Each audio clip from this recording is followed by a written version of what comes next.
warahmatullahi wabarakatuh. Innal hamdalillah nahmaduhu wa nasta'inuhu wa nastaghfiruh wa na'udzu billahi min shururi anfusina wa sayyiati a'malina. Man yahdihillahu fala mudilla lahu dan abduhu wa rasuluhu sallallahu alaihi wa ala alihi wa sahbihi wa sallama tasliman katsiran. Untuk akhirat kita kelak, Allahumma amin. Ma'asyiral muslimin rahimakumullah.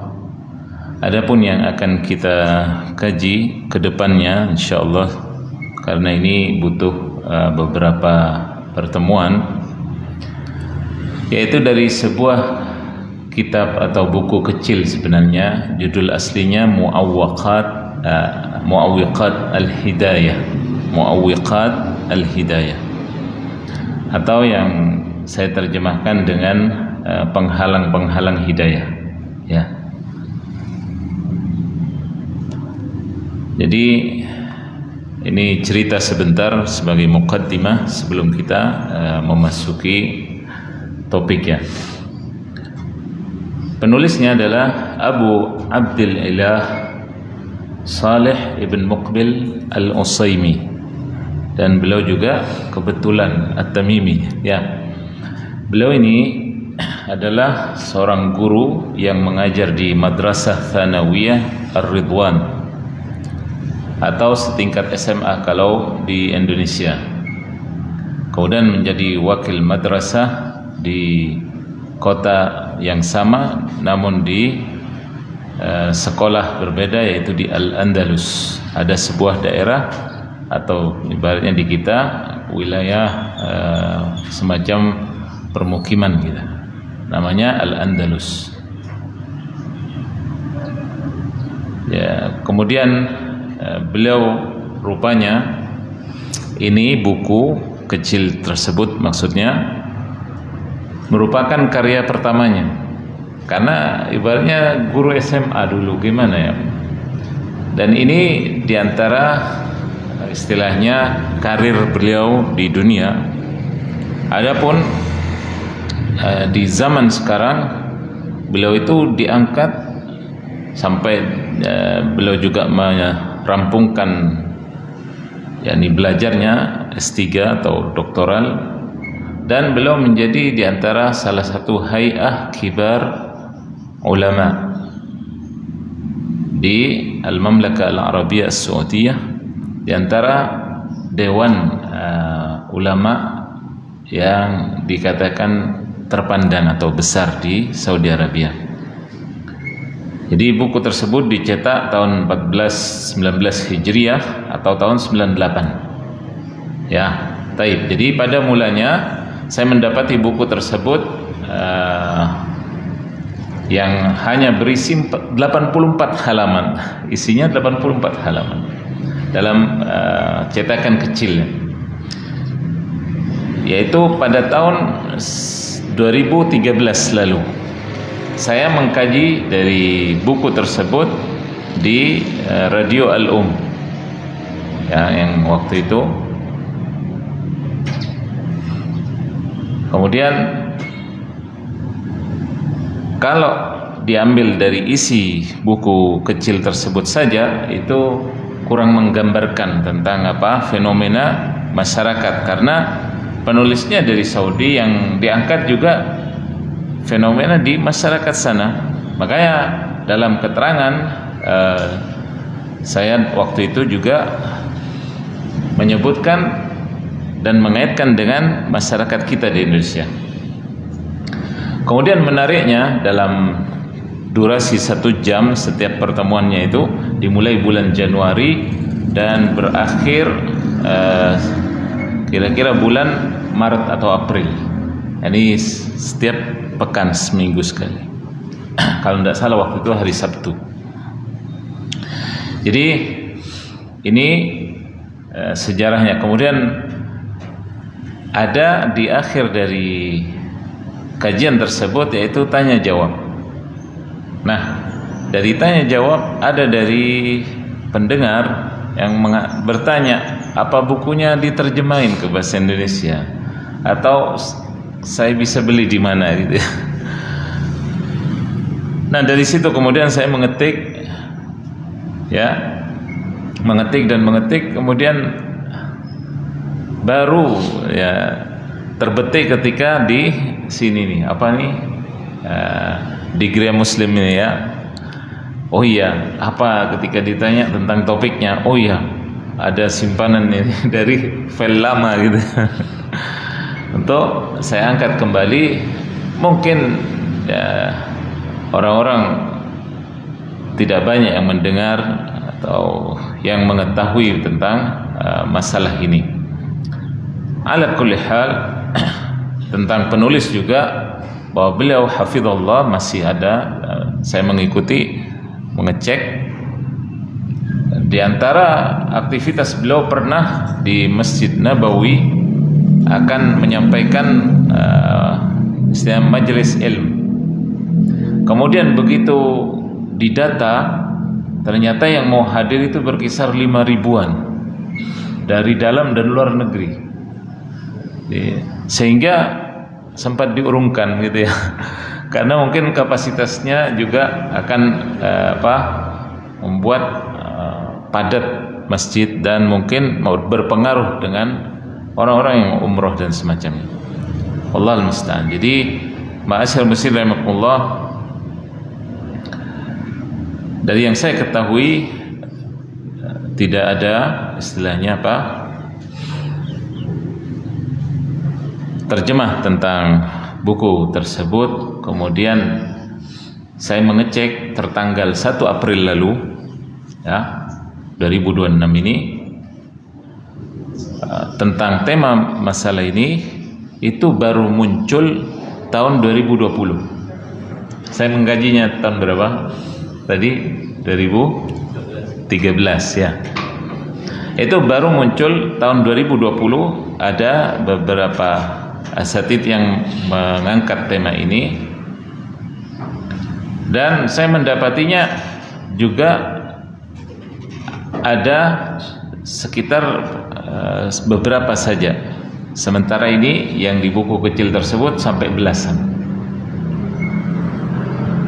Ini perkara-perkara yang akan menghalangi banyak orang untuk menempuh jalan hidayah. Syukur. Jadi ma'asyiral muslimin rahimakumullah, kata kita akan memasuki sekarang muqaddimah dari buku tersebut. Jadi kata hidayah, al-hidayah dari bahasa Arab namanya hadayah di hidayatan, yang berarti petunjuk. Ya, dikatakan bahwasanya ketika seseorang dalam hidupnya, kan ada fase-fase itu, fasenya anak-anak ada dihitung, yakni rufi'al qalam, kata Nabi, an salas. Orang itu tidak akan dihitung amalnya dari ketiga ini. Siapa? As-saghir hatta yablugh, anak kecil sampai dia balik, ya.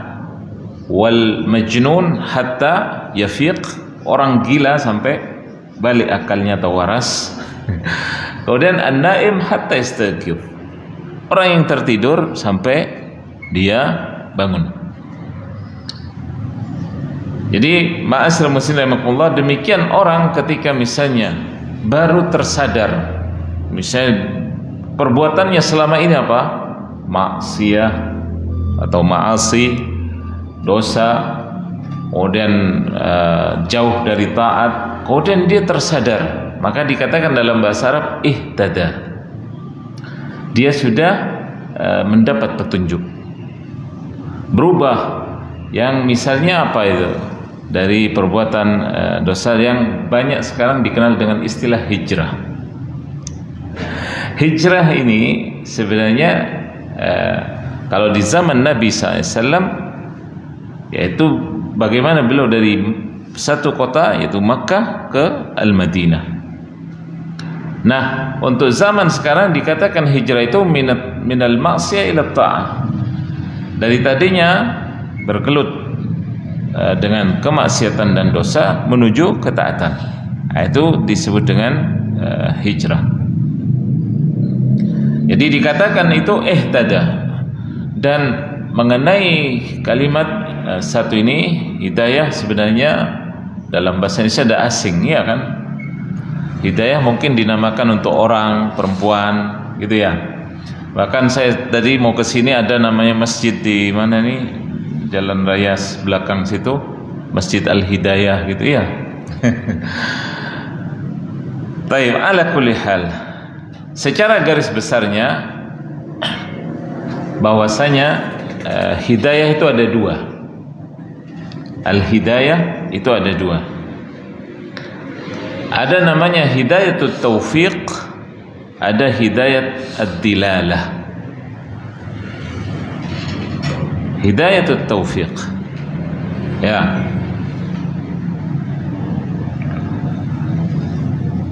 merupakan petunjuk murni dari Allah Subhanahu wa ta'ala, berupa cahaya hingga seorang hamba mengetahui kebenaran, dan hal ini juga merupakan anugerah darinya. Hamba tersebut dibuat lapang dada menerima kebenaran dan mengatakannya. Nah, ini namanya hidayah taufiq.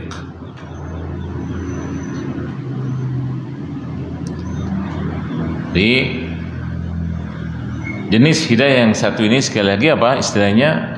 Anugerah. Gimana seseorang memang hatinya ya senang dengan ketaatan, senang dengan ilmu agama ini, dan seterusnya. Nah, itu anugerah yang mahal karena tidak semua orang dapat itu. Ya, makanya begitu dapat ini, yarhamkallah, maka hendaknya dipertahankan. Adapun hidayatul dilalah yang kedua, dikatakan hidayatul dilalah adalah seorang hamba dapat mengetahui dengan jelas suatu perkara yang benar sebagai suatu kebenaran dan yang salah sebagai suatu kebatilan.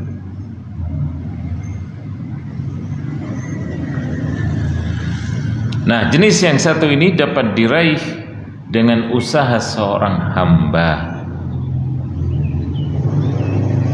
melalui pertanyaan bila dia tidak tahu, atau belajar.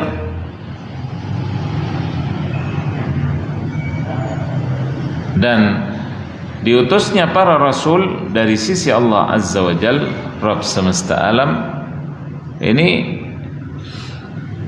dalam rangka ini dilalah, menunjukkan orang atau umatnya. Setiap zaman Allah Ta'ala utus rasul. Makanya Allah nyatakan, wa ma kunna mu'adzibina hatta nab'atsa rasula. Kami tidak akan membinasakan suatu negeri, wilayah, daerah, melainkan di tengah mereka sudah diutus rasul. Ya. Jadi ma'asyiral muslimin rahimakumullah, adapun di zaman sekarang adanya para dai yang mereka mengajak umat ini yang lalai supaya apa? Ingat yang istilahnya bengkok supaya lurus. Dalam rangka apa? Sekali lagi berbekal di dunia ini menuju akhirat. Jadi ma'asyiral muslimin rahimakumullah, banyak orang beralasan bila diajak untuk berpegang teguh dengan agama Islam yang lurus, mengelak. Dia mengatakan apa? Saya belum dapat hidayah. Ya kan? Banyak di masyarakat orang mengatakan, saya belum dapat hidayah. Ya. Dan ini khususnya secara gampang, bisa urusan aurat. Suruh nutup aurat. Biar kita yang laki-laki, aurat kita yang simple hanya baina surrah wal rukbah, antara pusar sampai lutut. Tapi tidak etis kita itu, masa sekalipun jogging masih pakai celana pendek kan gitu ya, tidak risih. Apalagi yang perempuan ya, suruh menutup aurat mengatakan apa? Saya belum dapat hidayah. Wah ini sudah, ayo tak ajak ini sekarang ya. Untuk apa? Menutup aurat. Jangan kemudian mengatakan saya tidak dapat hidayah, belum dapat hidayah. Apa? Tidak ada alasan sekarang. Semua media hampir ada ditemukan untuk mengajak ke jalan Allah Subhanahu. Sebagaimana dahulu, sekali lagi, para nabi dan rasul diutus oleh Allah Subhanahu wa ta'ala. Nama asal muslimin rahimakumullah. Jadi kalimat hidayah ini sekali lagi, kalau di mana, di masyarakat Timur Tengah itu biasa seseorang mengatakan Allah yahdik. Ya, maksudnya semoga Allah ngasih petunjuk ke kamu. Seorang anak berdialog dengan ayahnya misalnya dengan pendapatnya bersikukuh. Anaknya mengatakan Allah yahdik ya abu ya. Yani semoga Allah menunjukimu wahai ayah. Kalau di kita ini, kalau dikatakan semoga Allah ngasih hidayah, waduh, memangnya saya sesat. Langsung naik pitam ya. Waduh, salah apa saya? Nah, itulah perbedaan. Jadi hidayah ketika seorang didoakan seperti itu, kalau masyarakat Arab sekali lagi bersyukur. Ya. Itu biasa. Kalimat ucapan doa seperti itu sehari-hari bagi mereka biasa. Allah yahdik, Allah yahdina wa iyyahum. Semoga Allah menunjuki kita dan mereka. Kalau misalnya kita di sini, misalnya ketika ada suatu kesalahan, nah itulah tentang masalah kosakata ini. Jadi orang yang hidup dalam hidayah Allah Azza wa Jal dan tidak condong pada kebengkokan, kepalsuan atau kesesatan, dia telah mendapat karunia dari Allah Subhanahu wa ta'ala. Ya, seseorang ketika mendapat hidayah ini hendaknya berpegang teguh dengannya, tidak menoleh ke kanan kiri. Ya, misalnya ketika dikomentari miring oleh orang-orang yang ada penyakit dalam hatinya misalnya, maka dia tidak memperdulikan itu semua, karena baginya adalah ridha Allah segalanya. Jadi ma'asyiral muslimin rahimakumullah, ketika orang dalam hidup ini banyak mendapat istilahnya masukan kanan kiri gitu ya. Sekalipun di bidang agama, orang-orang sekarang ibaratnya berguru dengan media gitu ya. Dengarkan ini, dengarkan itu. Boleh jadi karena dia tidak punya istilahnya pondasi, akhirnya dia berada di persimpangan, bingung. Yang mana yang benar? Ini katanya ini mengatakan sunnah, yang ini bid'ah. Bertentangan ini. Kalau dilihat gelarnya sama-sama bergelar misalnya. Bingung. Nah, ma'asyiral muslimin rahimakumullah, orang yang seperti ini berarti kena perangkap namanya syubhat. Syubhat artinya perkara-perkara yang samar bagi kebanyakan orang. Ini halal apa haram ya? Kayaknya tidak halal, tidak haram ini. Berarti apa? Ya itulah syubhat. Tapi Nabi mengatakan man waqa'a fi syubhat faqad waqa'a fil haram. Siapa yang terjerumus dalam perkara syubhat berarti juga terjerembab dalam perkara yang haram. Ini berbahaya sekali. Jadi dengan demikian kita memohon pada Allah Azza wa Jalla petunjuk dan pertolongan darinya, agar kita bisa menelaah perkara-perkara yang akan kita bahas bersama, sehingga setiap muslim dan muslimah ya bisa berpegang teguh dengan agama Islam yang hak ini, datangnya dari Allah Ta'ala dan dari sunnah Nabi-Nya Sallallahu Alaihi Wasallam. Demikian Allah Ta'ala mudah-mudahan menambahkan dari keimanan yang ada dalam hati kita insyaallah dengan keimanan yang lebih, ya, sehingga kita bisa berpegang teguh dengannya. Maka berikut ini secara singkat insyaallah kita akan menyebutkan di antara penghalang-penghalang hidayah.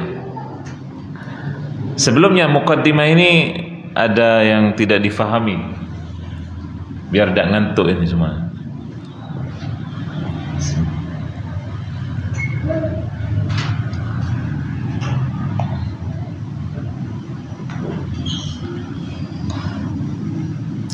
Bisa difahami makna hidayah ya. Baik, jadi yang pertama as-suhbah atau pertemanan. Teman itu bisa menjadi penghalang hidayah. Kok bisa?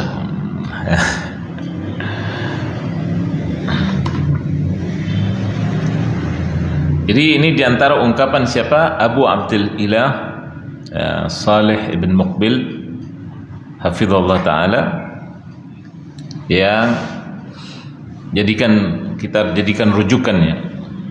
Beliau mengatakan kita semua merasakan bagaimana teman itu memiliki pengaruh dalam membentuk perilaku dan karakter seseorang.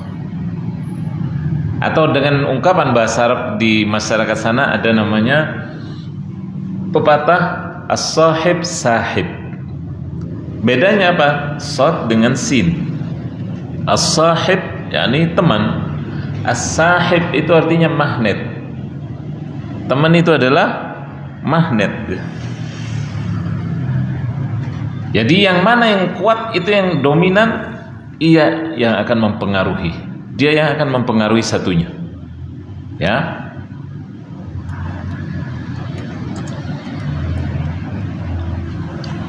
Baik, jadi ketika dua orang dengan mungkin latar belakang yang berbeda, kemudian ketemuan, kenalan, kemudian terus dan seterusnya, saling ada kunjungan dan semacamnya, maka ini saling memberikan dampak. Ya, hanya anak-anak lah yang tidak mau mengetahui dan memikirkan mengenai dampak dari pertemanan. Namanya anak-anak, yang penting bisa kejar-kejaran dan seterusnya, gitu ya. Karena mereka sekedar butuh teman. Kadang bertengkar, kemudian besoknya balik lagi. Itu anak-anak, dunia anak. Sementara jiwa itu memiliki kecenderungan untuk meniru. Ini kata Syekh. Maka dari sini pertemanan memiliki peran penting. Berapa banyak pemuda yang memiliki keinginan untuk meniti jalan hidayah, akan tetapi teman-temannya menghalangi dia dalam mewujudkan hal itu dengan berbagai cara, bahkan tipu daya. Kata beliau, setiap pertemanan melazimkan setiap harinya selalu berjanjian untuk bertemu berjam-jam, bahkan hingga tidak memberikan kesempatan orang untuk berpikir bagaimana dia menyanyiakan dirinya dengan membuang waktu dan umurnya, ya kan? Kan kadang ada yang diteleponi. Kalau zaman sekarang ya, di zaman beliau masih sederhana. Nanti kalau ketemu kemana kemarin gitu. Ya, kalau ada yang terlambat dari mereka ditanya, kok bisa terlambat? Ya, dengan berbagai cara berusaha supaya temannya itu datang. Kalau misalnya mereka sudah kadung janjian. Kalau zaman dahulu mungkin di era sebelum kita yang sudah ada SMS-an gitu ya, ada mungkin telepon rumah gitu. Zaman sekarang lebih canggih lagi, ya, di WA, kemudian ada bahkan ngetes temannya ini bener ndaknya video call, ya, di mana kau sekarang? Ini supaya temannya tidak lepas. Subhanallah, ada yang sampai sedemikian, ya. Pada sebagian masyarakat di kota maupun di desa memiliki budaya tertentu yang tidak sama. Ada yang diantara mereka terjalin hubungan sosial berupa tegur sapa setiap harinya, meski sekedar saja. Biasanya ini di perkotaan. Ada yang sampai duduk berjam-jam. Terkesan mereka seolah pengacara, yaitu pengangguran banyak acara. Begitu ya. Ada sebagian daerah yang seperti itu. Subhanallah, dari pagi sampai zuhur itu biasa, ya. Apalagi yang ya kebanyakan sambil dengan rokoknya gitu ya, bapak-bapak misalnya dan seterusnya. Wallahul musta'an. Ini dampak pertemanan semua. Jadi fenomena demikian ada sejak dahulu. Mungkin ada di antara orang misalnya yang terbiasa ke masjid, ya. Begitu di masjid misalnya dengar khutbah Jum'ah, atau kebetulan di masjid itu ada pengajian ceramah, kemudian orang ini mulai tersadar, oh iya ya, selama ini saya ini salah. Kenapa saya demikian? Oh, karena pengaruh teman. Begitu orang ini akan berubah, ketemu temannya disapa, akhirnya diomongin, kamu kok sekarang lain. Ya, ngelihat misalnya, waduh, kalau zaman sekarang mulai kok jenggotan. Kemana? Kenapa ini? Ini kok mulai cingkrang. Wah, temannya yang dulu mengatakan apa? Mau kemana kamu? Ya, ketika mendengar di masjid, atau bahkan dia ketika akan di masjid sendiri akan dihalangi. Ada itu. Saya pernah, ya, mau ke masjid itu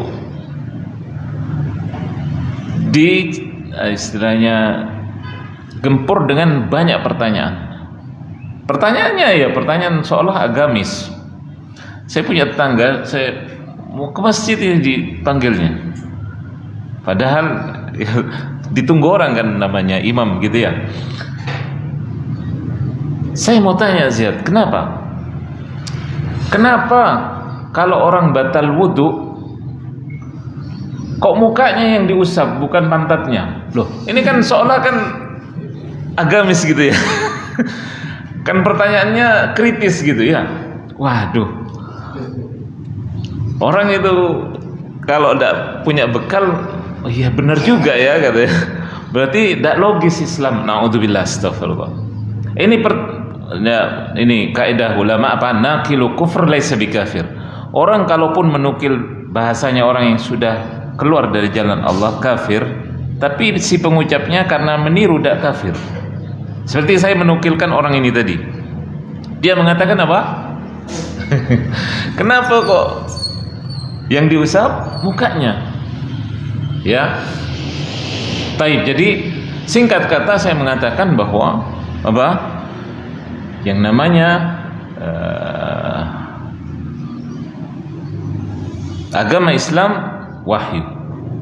Kata Ali radhiyallahu an, "Lau kana ad-din fil aql," kalau agama itu akal-akalan, lamas al-khuf a'lahu aula min asfalih. Sekiranya agama itu akal-akalan, niscaya mengusap khuf, mengusap sepatu itu kalau pas musafir, kalau pas wudu tidak usah dibuka, kita basahi tangan, diusap atasnya. Loh, yang kotor mananya? Bawahnya. Karena akal harus tunduk, ya. Demikian Nabi SAW dan sahabat, ya. Jadi ini diantara yang harus kita cermati, ya, mengenai orang tadi yang berusaha ya, dalam hal ini memalingkan kita dari jalan Allah Subhanahu. Kemudian juga pertanyaan-pertanyaan ini banyak. Dahulu siapa Imam Asy-Syafi'i rahimahullah pernah ditanya. Ini pertanyaan juga logis sekali. Makanya orang-orang yang mengandalkan logika biasanya, bahasa sekarangnya itu orang-orang liberal. Tanya kepada Imam Syafi'i, ya Imam, iblis kan terbuat dari api. Kalau disiksa di neraka, api tidak mempan dong. Ya kan? Apa? Api dengan api tidak merasa. Imam Syafi'i kemudian ngambil tanah liat, dikepal begini, kemudian dilempar ke orang itu. Aduh, dia teriak kesakitan. Kata Imam Syafi'i, kita kan terbuat dari tanah. Kau merasa sakit kalau dilempar dengan tanah? Demikian para imam rahimahullah, ya. Jadi sama dengan pertanyaan tadi. Pertanyaan-pertanyaan begitu ada di setiap zaman. Orang-orang yang kurang kerjaan sebenarnya, wallahu musta'an. Jadi mengotak-ngatik nas atau dalil ini merupakan kebiasaan orang-orang yang ada di setiap zaman, ya. Nah, kalau namanya itu angin tadi, namanya angin batal wudu. Angin tidak mengeluarkan apa-apa berbekas. Baru kalau itu BAB, karena ada zatnya, istilahnya kotor, sehingga harus dibersihkan, ada istinja, baru kemudian wudu. Begitu. Semuanya dari Allah Ta'ala, yakni kita dengan bimbingannya melalui Rasul SAW mengetahui ini. Jadi hati-hati dengan berteman. Itu contoh teman mungkin yang dalam tanda kutip kritis kayaknya gitu ya. Makanya kita hati-hati. Kita mungkin sudah dianggap faham agama nih, akan dites, disoal, ditanya oleh orang-orang. Allahu musta'an. Jadi demikian teman-teman, kalau kita misalnya mengingat-ingat diri kita masing-masing dulu sebelum kita misalnya duduk di majelis ini, gimana di masa kecil? Kalau begitu mau meniti jalan hidayah bagaimana? Terkadang orang-orang mungkin mencibir. Kita mau jalan ke masjid ini, mau kemana? Sementara teman-teman kita nongkrong di mana itu? Di jembatan gitu ya, duduk-duduk. Atau mungkin mereka sambil ngopi di apa embong ya, dekat jalan gitu ya. Tanya kepada kita mau kemana, ya. Tidak di absen kok di masjid. Ada yang sampai begitu. Orang-orang itu tanya ya, di masjid tidak di absen kok. Dapat apa? Nah, itulah penghalang-penghalang tadi. Ketika orang akan menempuh jalan hidayah semacam itu. Allah Ta'ala berfirman, wa man ya'tasim billah faqad hudiya ila siratim mustaqim. Barang siapa yang berpegang teguh dengan agama Allah, maka sesungguhnya dia telah diberi petunjuk ke jalan yang lurus. Di surah Ali Imran ayat 101. Jadi ma'asyiral muslimin rahimakumullah, manusia tidak mendapat kesempatan untuk menentukan hidupnya sendiri karena teman, ya. Padahal perkara ini paling berharganya sesuatu dalam hidup seseorang. Ini masalah pilihan. Jika seperti ini keadaannya, maka hilanglah segala yang ada. Allah Azza wa Jalla mengabarkan di antara penyesalan pada hari kiamat adalah karena pertemanan, ya, karena pertemanan ketika di dunia dahulu. Sehingga Allah Ta'ala menggambarkan di surah Al-Furqan, di surah Al-Furqan ayat 28 dan 29, ya, Allah Ta'ala menyatakan dari mereka ada yang berkata, ya wailata laitani lam attakhidh fulanan khalila laqad adallani ba'da idh ja'ani wa kana asyaitanu lil insani khadhula. Ya, di surah Al-Furqan Allah Ta'ala menyatakan, duhai celaka diriku. Ada orang pada hari kiamat mengatakan, celaka aku ini. Sekiranya dahulu ketika di dunia, maksudnya, aku tidak menjadikan si fulan sebagai teman karibku.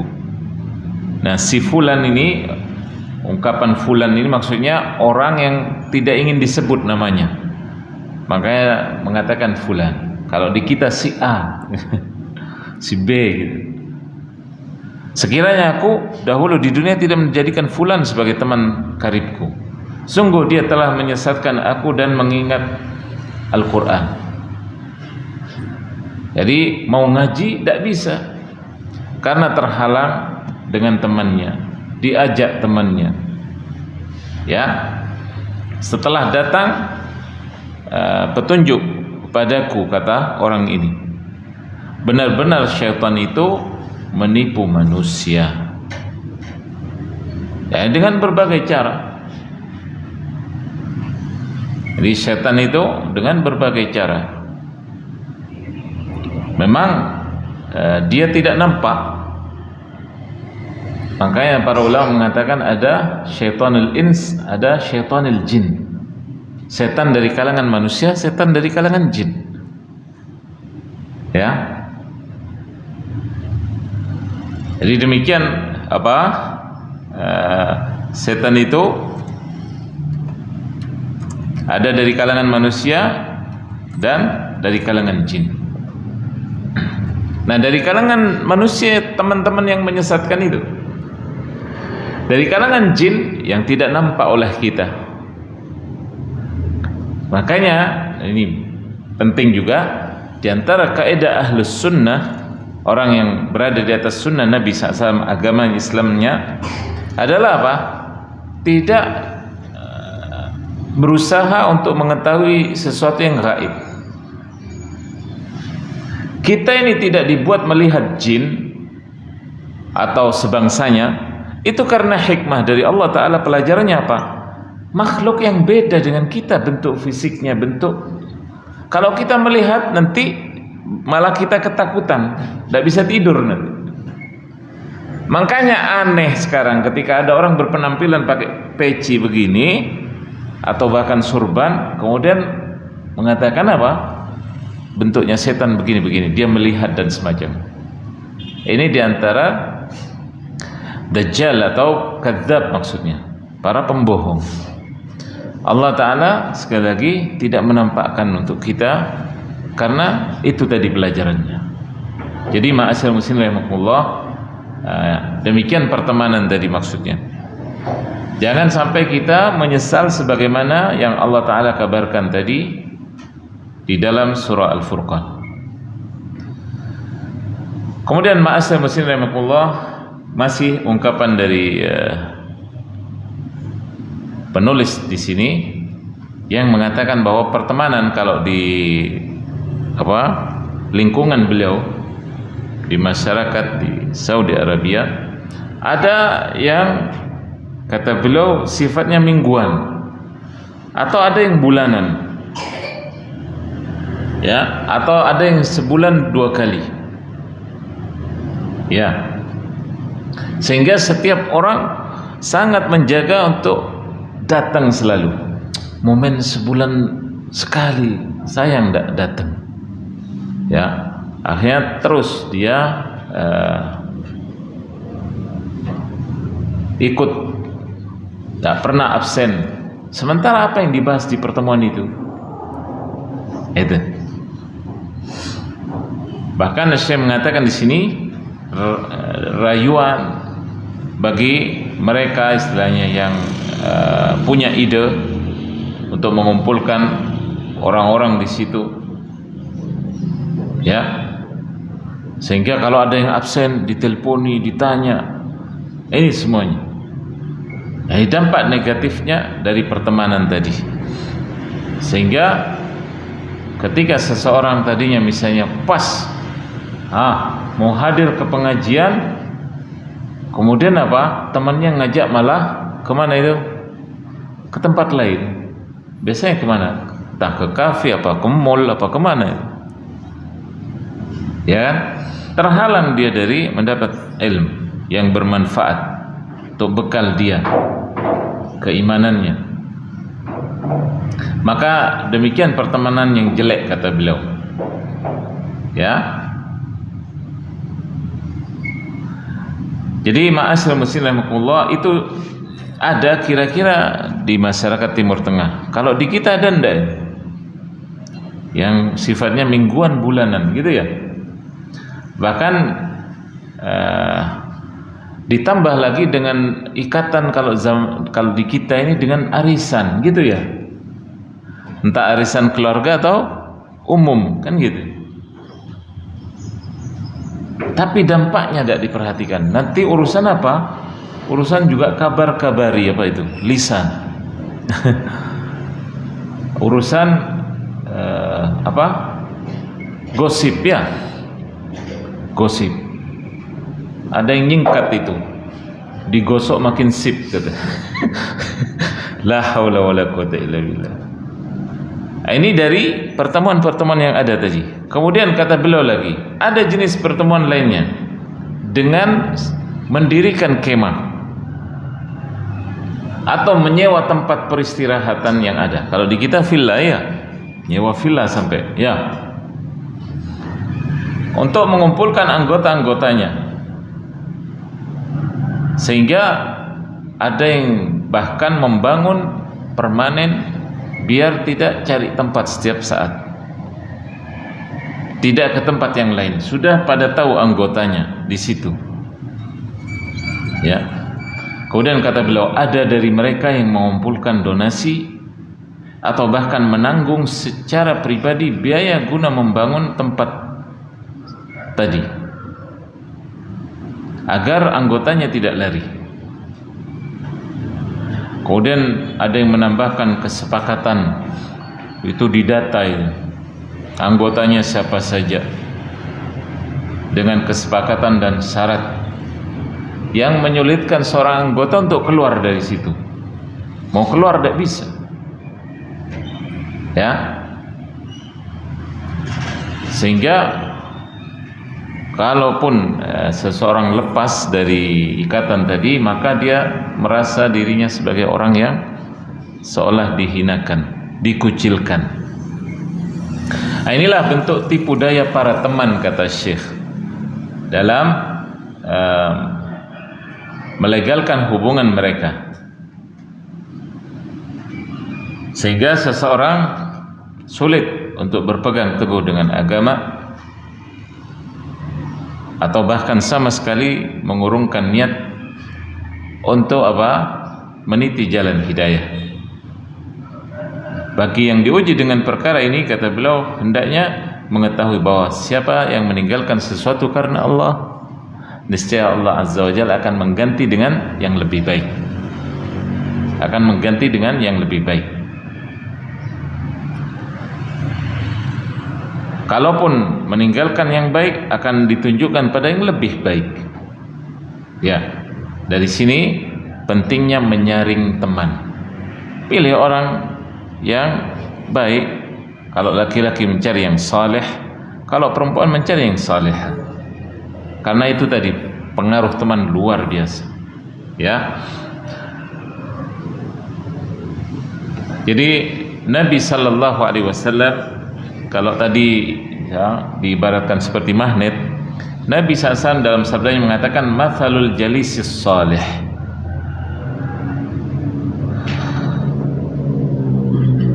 perumpamaan bermajlis, berteman dengan orang yang baik,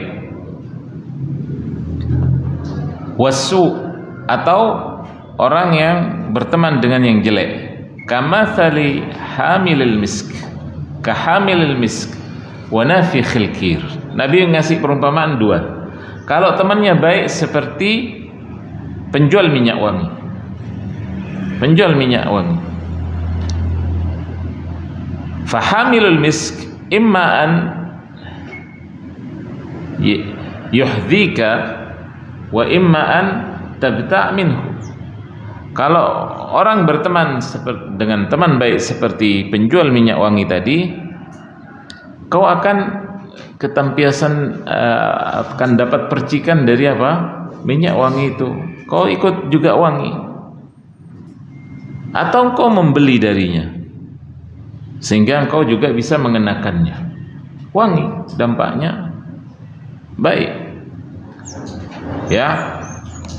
Wa imma an tajid minhu rihan thayyibah. Kalaupun ini itu dekat dengan penjual minyak wangi, dapat aroma wanginya, mungkin juga melekat pada pakaian dan tubuhnya.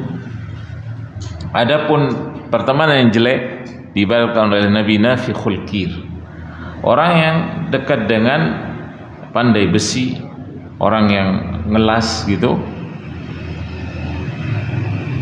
Kenapa? Imma an yuhraq thiyabak wa imma an tajid rihan khabithah.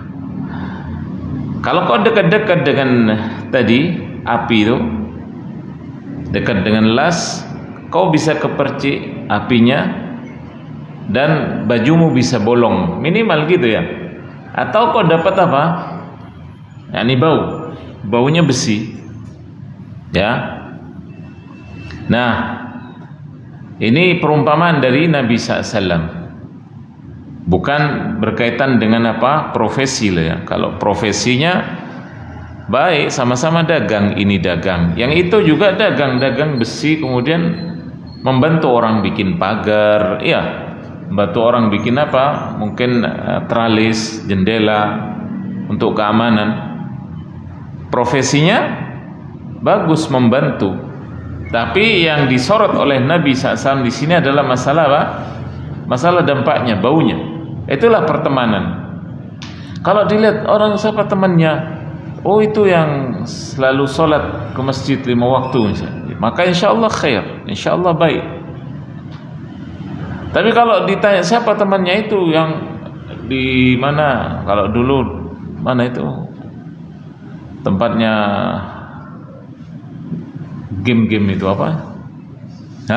PlayStation ya. Ya. Kalau di situ terus kira-kira gambarannya gimana? Berteman dengan orang yang nongkrongan begitu, pasti negatif, jelek, dicap sama. Nah, itulah pertemanan. Jadi ma'asyiral muslimin rahimakumullah, nah, ini khususnya di kalangan para santri. Ini masyhur, ini disebutkan dalam kitab namanya Ta'limul Muta'allim atau yang lain, dikatakan anil mar'i la tas'al wasal an qarinihi fa innal qarina bil muqarani yaqtadi fa in kana dha syarrin fajannibhu sur'atan wa in kana dha khairin faqarinhu tahtadi. Dikatakan apa? Mengenai seseorang jangan kau tanya, tapi tanyakanlah siapa temannya. Sesungguhnya orang itu akan mencontoh siapa yang dekat dengannya. Jika ada orang yang jelek, maka segeralah kau jauhi dengan cepat. Namun jika dia baik, maka jadikanlah teman, niscaya tindakanmu itu tepat. Itu maksud. Ini teman baik, dekati, berarti kita dapat petunjuk. Nanti ibaratnya apa? Sum'ah, atau orang mengenal kita, oh siapa temannya? Oh temannya itu, oh baik, bagus. Tapi kalau temannya jelek, na'udzubillah, seperti tadi. Jadi ma'asyiral muslimin rahimakumullah, seiring dengan perkembangan zaman di saat kita sekarang ini, pertemanan tidak hanya di dunia nyata, namun terjadi juga di dunia maya atau internet. Ya, yang di dunia maya itu yang lebih besar dampaknya, wallahu musta'an. Ya, sekarang beda kota, ya, siapa kenalnya di pondok, ya baik kenalnya di pondok, tapi begitu di luar pondok akhirnya pas di rumahnya di kota A, sementara temannya di kota B, bisa masih hubungan itu dengan apa? Misalnya main game bareng gitu zaman sekarang, iya. Bahkan itu berjam-jam mungkin orang tuanya tidak didengarkan. Iya. Karena apa? Teman tadi. Ini pengaruh teman luar biasa. Apalagi di zaman sekarang ini. Ya. Demikian orang urusan pertemanan karena magnet tadi, yang mana yang kuat? Kalau misalnya berbeda daerah saja, itu karakternya tidak sama, gimana berbeda negara? Zaman sekarang kan begitu, antar negara, pokoknya bisa bahasanya apa yang bisa ditebak, bahasa internasional, entah Inggris atau yang lain. Bisa seseorang berdialog, ngobrol dan semacamnya, Allah musta'an. Dan inilah masalah pertemanan ini. Kemudian mengenai para pemuda kita juga dalam masalah pertemanan ini, kalau zaman dahulu ya, sebelum kita ini di era digital ya, orang nyatet nomor telepon itu kan jarang ya, jarang. Tapi sekarang begitu ketemu langsung tukar menukar nomor HP gitu. Banyak orang tidak memikirkan dampaknya. Langsung nomor WA-nya berapa, ya kan? Wallahu musta'an. Jadi banyak permasalahan yang ditimbulkan karena pertemanan ini, membuat masalah. Ya, ada yang salah faham, kemudian juga berkenaan dengan dunia chatting ini. Tipu apa? Salah ngetik ya, huruf apa ini? Pokoknya S dengan A berdekatan dengan salah ketik, nanti salah faham ya. Bahkan pertemanan sekarang lewat apa? Misalnya yang ada FB, biasanya FB untuk orang-orang katakanlah sudah usia katanya ya. Yang anak mudanya apa? IG ya. Semuanya mungkin orang punya pengikut apa-apa istilahnya, ratusan, ribuan gitu ya. Tapi begitu nangis dia, begitu maksud saya sakit, menangis sendirian gitu ya. Tidak ada yang jenguk. Padahal temannya katanya banyak gitu ya. Itulah. Makanya ada ungkapan dari Ali radhiyallahu an, wa kam min ikhwanin hina ta'udduhum walakinnahum fin naibati qalil. Berapa banyak kau kalau mau menghitung teman itu? Banyak teman saya. Tapi pada saat kau kejepit, pada saat kau butuh, yang mana yang datang itu yang jujur. Begitu tadi, sakit seseorang ada yang datang jenguk, itu berarti orang yang jujur.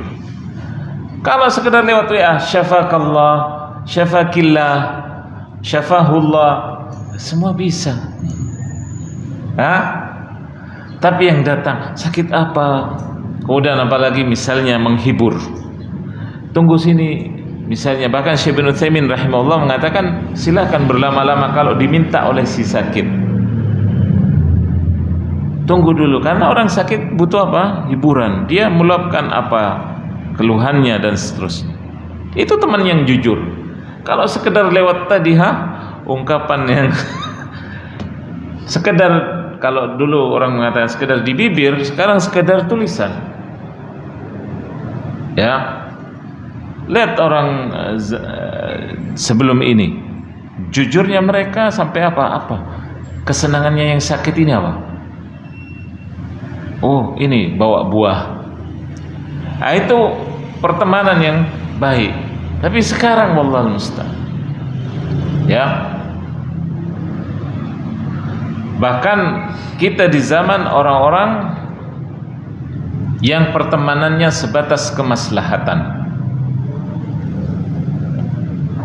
Dan ini kebanyakan manusia di zaman sekarang, ketika ada perlunya, dia baru mau tahu nomor fulan. Karena ada apa?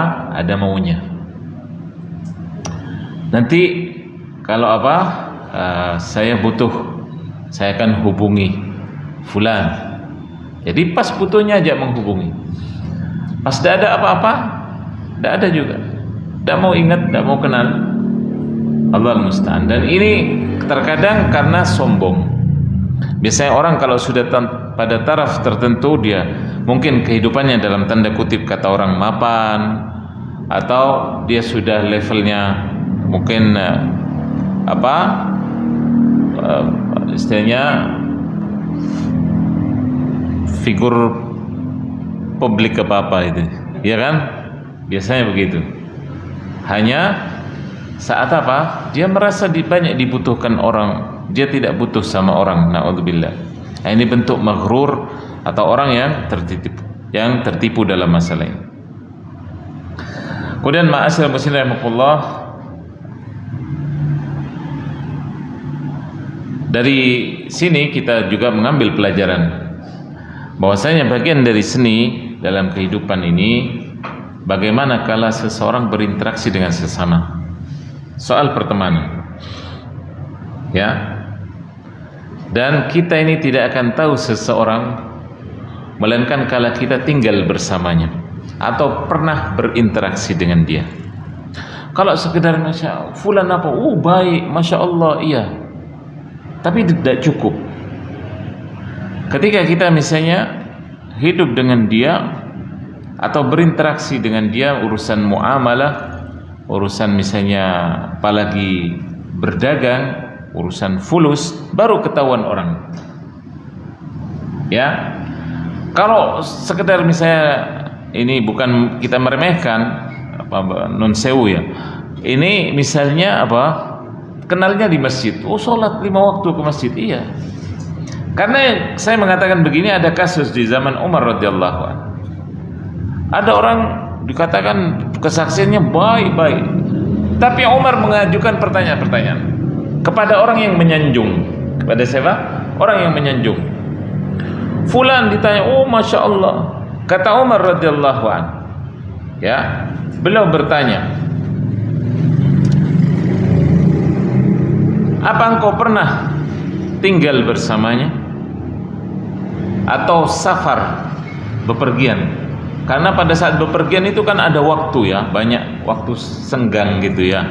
Apa yang terjadi? Akhirnya ngobrol kan gitu, sana kemari untuk memutus lamanya waktu berjalan, ya, juga menghindari kesumpekan. Kata Umar apa kau pernah safar dengannya atau tinggal bersama dia? Ya, apa kau pernah mengetes dia soal dirham dan dinar? Soal dinar dan dirham. Berarti 3 ini ya. Pertanyaan Umar apa? Pernah tinggal sama dia atau safar dengannya, atau kau bermuamalah soal apa? Uang. Inilah ma'adinur rijal, atau seseorang kelihatan, istilahnya isi hatinya, ya. Dan dalam sirah nabawiyah Nabi SAW sendiri, beliau dikenal di masyarakat apa? Amin, sosok yang terpercaya. Beliau juga dites urusan apa? Amanah, ngembala kambing dapat upah. Beliau bawa harta Khadijah ke Syam, kemudian balik dengan laba atau keuntungan yang besar, dan beliau serahkan semua. Itu amanah. Nah, sekarang zaman kita gimana berteman? Apalagi berapa banyak pertemanan bubar gara-gara apa? Itu tadi. Ternyata selama ini, berapa banyak kalimat ini? Ternyata selama ini, apalagi urusan ini tadi, pinjam uang. Ternyata selama ini, terus kabur. Pendekatan setelah itu ma'assalamah katanya. Iya. Berpisah gara-gara ini. Itulah pertemanan. Yang sejati, yang benar, ketika apa? Terungkap dalam pertanyaan-pertanyaan Umar radhiyallahu anhu tadi. Kalau kau belum pernah mencoba 3 ini, jangan dulu istilahnya mengeluarkan syahadah, mengeluarkan kesaksian. Makanya tanya orang terdekatnya bagaimana.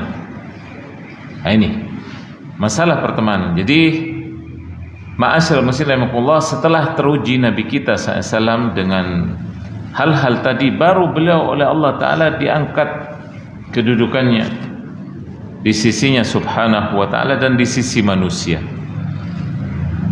Ya, memang beliau manusia pilihan, akan tetapi kita sebagai umatnya harus berusaha untuk mencontoh beliau.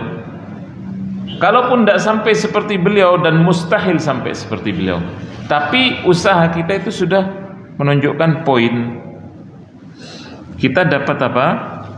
Nilai di situ. Karena ada usaha, upaya. Tapi kalau kita tetap dengan kerendahan berteman dengan orang-orang yang rendah, ya sudah, tambah tidak karuan. Allahul musta'an. Jadi ma'asyiral muslimin rahimakumullah, bahkan Nabi SAW dalam sebuah hadis menyatakan, an-nasu ma'adin kama'adinidz dzahab wal fiddah, khiyaruhum fil jahiliyah khiyaruhum fil islam idza fuqihu, wal arwahu junudun mujannadah, fama ta'arafa minha i'talaf wa ma tanakara minha ikhtalaf. Nabi SAW dalam Sahih Al-Bukhari nomor 3496 dan Muslim nomor 2638. Nabi menyatakan maknanya, orang-orang itu laksana barang tambang. Barang tambang, ya, ada emas, ada perak. Kata Nabi SAW, mereka yang baik-baik di masa jahiliyah, maka baik pula di masa Islam, dan bertambah baiknya bila mereka faham agama ini. Kata Nabi, ruh itu seperti kumpulan tentara yang dipersiapkan. Bila cocok, ia akan bersatu dan terpaut satu dengan yang lain. Jika tidak, maka akan saling membelakangi dan akan berselisih. Jadi ma'asyiral muslimin rahimakumullah, penjelasannya hadis ini menunjukkan tingkatan manusia dan latar belakang atau asalnya maupun wataknya. Dasar manusia dan intinya merupakan keaslian yang akan nampak berharganya sejak dari tempatnya. Seperti emas dan perak nampak gemerlap sekalipun di kumpulan pasir atau di dalam sungai. Saya ulangi, maknanya apa? Namanya emas dan perak nampak gemerlapnya sekalipun di kumpulan pasir yang hitam mungkin atau di dalam sungai. Orang yang mulia dengan sifat-sifatnya yang terpuji di masa jahiliyah tetap menjadi mulia ketika memeluk Islam, bahkan bertambah bila dia belajar agama ini, karena Islam memperbagus akhlak yang sudah baik dan menambahnya dengan keutamaan yang lain dari ajarannya. Jadi demikianlah manusia, ada yang bersih lagi berharga kualitasnya, dan ada pula yang rendah lagi hina peringainya. Kalau di zaman sebelum diutusnya Nabi SAW, seseorang memiliki sifat yang jujur, pemberani dan dermawan, maka setelah masa Islam mereka menjadi orang-orang terdepan dalam bidang tersebut. Ya, pelajarannya bagi kita adalah kalau sebelum ikut atau aktif di pengajian dasarnya baik, maka akan semakin baik setelah tahu agama. Namun bila memang jelek dari awal, maka begitu aktif di bidang dakwah justru akan mencemari Islam dan dakwah di atas sunnah itu sendiri. Wallahu musta'an. Itu maknanya dari hadis Nabi tadi. Dari sini pentingnya memahami Islam itu dengan benar. Semakin bertambah pengetahuannya soal agama, mestinya semakin sempurna pula akhlak dan yang selama ini dimilikinya. Jika belum ada, maka berusaha menumbuhkannya.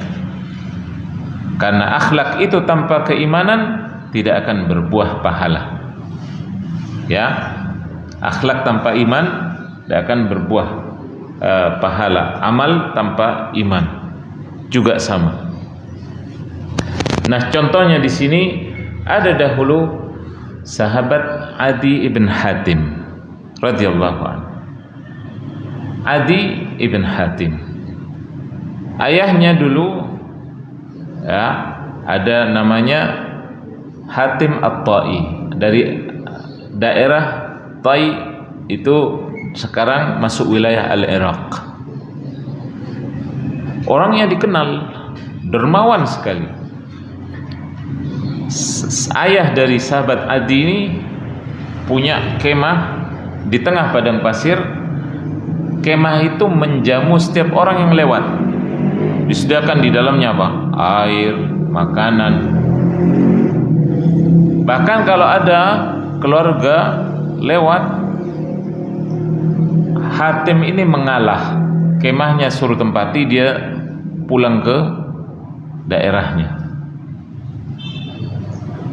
Ya, untuk numpang ke keluarga yang lain.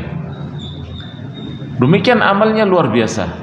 Adi begitu Rasulullah SAW diutus, tanya kepada Nabi, ya Rasulullah, dulu ayahku begini. Diceritakan baik-baiknya, bagusnya. Gimana ya Rasulullah, kira-kira di hari kiamat bisa tidak memberikan syafaat amalnya itu? Nabi jawabnya dengan sebuah kalimat, ya, innama arada ma arada. Ayahmu dulu, bapakmu dulu pingin, yakni ada sesuatu di balik itu. Para ulama menjelaskan maknanya ingin apa? Asyuhrah, ingin terkenal, dan dia dapat itu. Berarti maknanya tidak dapat pahalanya karena tidak memeluk Islam, tidak nutut zamannya Islam. Jadi ma'asyiral muslimin rahimakumullah, ini berkenaan dengan peringai tadi. Ya, kalau dari para sahabat siapa yang menonjol di masa jahiliyah? Abu Bakar As-Siddiq radhiyallahu an, di antara peringainya luar biasa akhlak beliau. Makanya begitu masuk Islam langsung nomor satu setelah Nabi SAW dari umat ini sampai hari kiamat, Abu Bakar orangnya. Ya. Adapun penjelasan hadis tadi mengenai ruh-ruh yang Nabi SAW sifati baik, itu akan bertemu dengan sesamanya yang baik. Demikian yang jelek akan bertemu dengan yang jelek. Ironisnya bahwa mereka yang jelek bila berkumpul satu dengan yang lain justru tidak akrab dan tidak menyatu. Masing-masing merasa lebih dari yang lain dan ingin menjatuhkan temannya. Karena itu yang baik terseleksi dan mencari yang sepadan dengannya. Ya, bahkan dalam dunia pendidikan misalnya, teman yang baik dengan ada orang yang baik, pasti temannya nyari magnetnya ketemu dengan yang baik. Yang rajin ketemu dengan sama yang rajin. Tidak ketemu ini, saya min plus apa ya, sama-sama plus ini. Antara satu misalnya rajin, yang satu pemalas, waduh, tidak ketemu itu. Pasti ketemunya males, cari yang males juga biar seiring seirama gitu ya. Nah, itulah teman. Nabi SAW menggambarkan demikian. Ya. Jadi ma'asyiral muslimin rahimakumullah, Nabi SAW menyatakan kalau tidak ada yang lebih memberatkan timbangan pada hari kiamat melainkan akhlak yang baik. Jadi beliau menjamin bahwa pada hari kiamat akhlak ini bisa memberatkan timbangan. Nah, ini pentingnya di sini. Makanya dalam dunia pertemanan, sekali lagi, tidak ada yang langgeng. Apalagi pertemanan itu dibangun di atas kepentingan duniawi. Orang hanya ketemuan, kenal karena apa? Jadi partner bisnis. Selesai bisnisnya bubar jalan, gitu ya. Demikian yang lainnya. Yang langgeng insyaallah karena Allah. Pertemanan yang karena Allah. Tidak ada pamrih.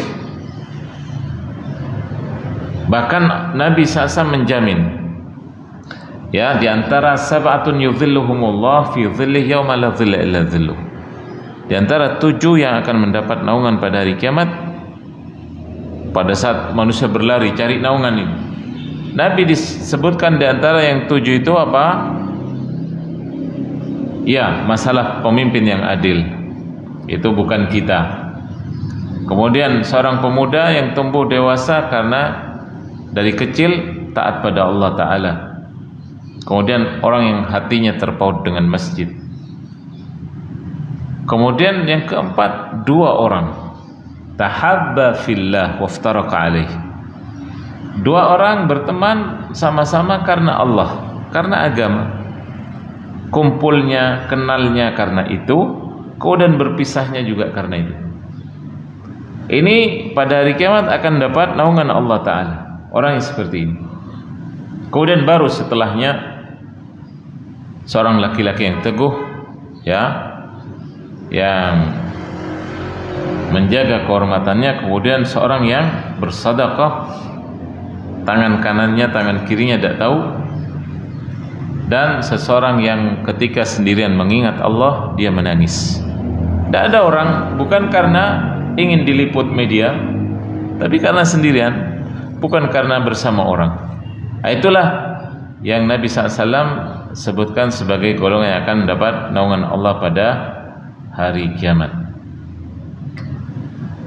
Jadi ma'asyiral muslimin rahimakumullah, terakhir dalam masalah ini, masalah pertemanan, tidak boleh dari kita, misalnya ada seseorang kebetulan ketemu di jalan, yang satu dikenal baik, yang satu dikenal jelek, kemudian karena kebetulan bertemu sesaat, kemudian difoto untuk zaman sekarang, atau di video, kemudian disebar, oh ini sudah berteman dengan ini, jadi gosip lah, jadi perbincangan lah, wah ini sudah, bahkan mungkin dicap ahli bid'ah gitu ya.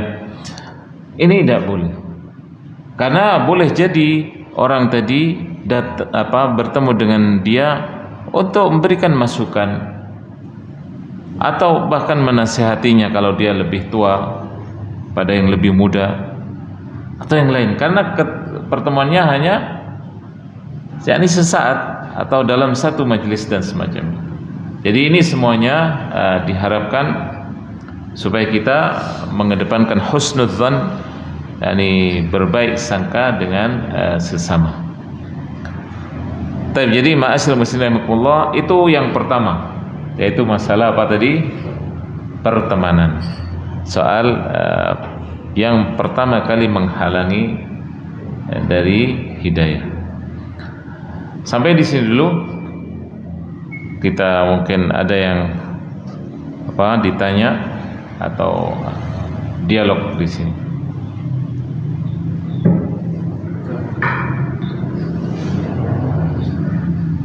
Dipersilakan. Monggo, Pak. Assalamualaikum. Mungkin di luar materi pada ini kasus pada bulan Ramadan itu ada seorang yang puasanya itu bolong-bolong, ya nggak sadar itu bertahun-tahun. Boleh nggak kita mengkodok? Katanya tidak tahu berapa ya. Bismillahirrahmanirrahim. Ya, kaitannya dengan puasa. Nah, ini materi hidayah, Pak. Berarti orang selama ini puasanya bolong-bolong, tidak tahu hutangnya berapa, kemudian tersadar, gimana menimpali gitu ya. Taib ala kulli hal, ada hadis Nabi SAW, ya, dan ini juga pemicunya sama seperti itu tadi, dan ini banyak dijadikan dalil oleh para ulama dalam fatwa mereka. Al-Islamu yahdimu ma qablah, wat taubatu tahdimu ma qablaha. Maknanya hadis ini Nabi mengatakan Islam itu menggugurkan dari yang sebelumnya, berupa kefasikan, berupa kesyirikan dan seterusnya. Begitu masuk Islam, ke depan yang dihitung oleh Allah Ta'ala.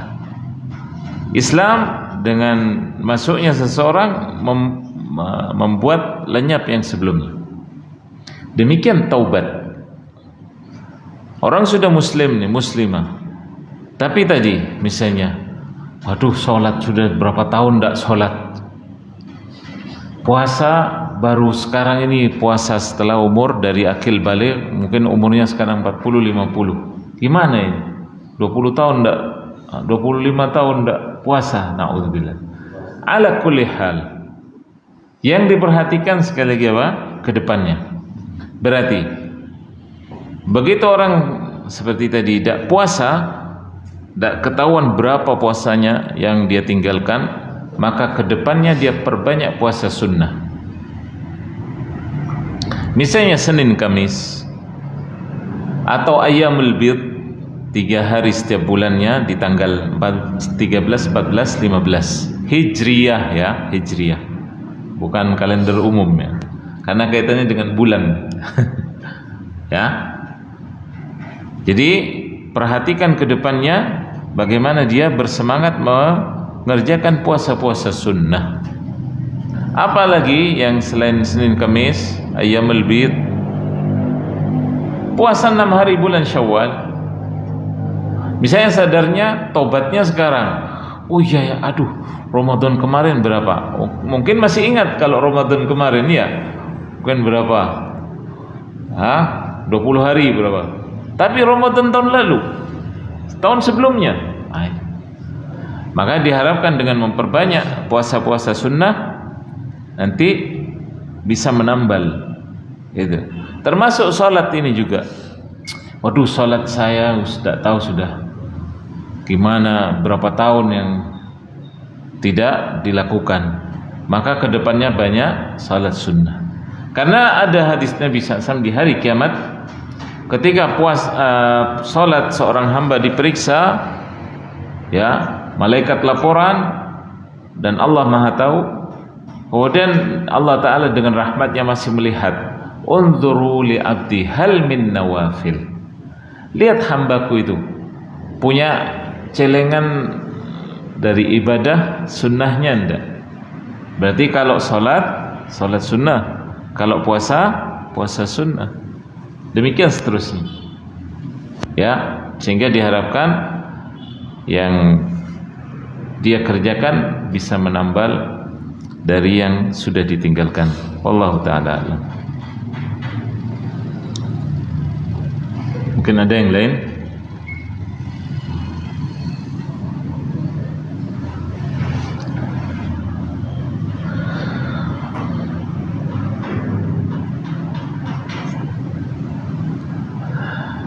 Baik, jika tidak ada, jadi ini karena pendahuluannya, malah lemes-lemes semua ini. Sisa-sisa Ramadan katanya itu. Dari Ramadannya diforsir sehingga sekarang ini kelihatan capek-capek semua, penat-penat ya. Ala kulli hal, ini masih panjang perjalanan ini, masih baru yang pertama ya. Nanti insyaallah di pertemuan-pertemuan yang akan datang masih ada lagi banyak-banyak hal yang mungkin kita akan tercengang gitu ya. Ternyata ya selama ini yang menghalangi saya. Nah, itu pelajaran diantara diharapkan kita bisa tersadar dengan izin Allah Subhanahu. Jadi demikian untuk kali ini. Mudah-mudahan Allah Ta'ala mengilhamkan pada kita pemikiran yang lurus dalam menjalankan dan berpegang teguh dengan agamanya ini, yaitu agama Islam di atas sunnah Nabi Sallallahu Alaihi Wasallam. Kita akhiri, subhanakallahumma bihamdik, asyhadu an la ilaha illa anta, astaghfiruka wa atubu ilaik. Assalamualaikum warahmatullahi wabarakatuh.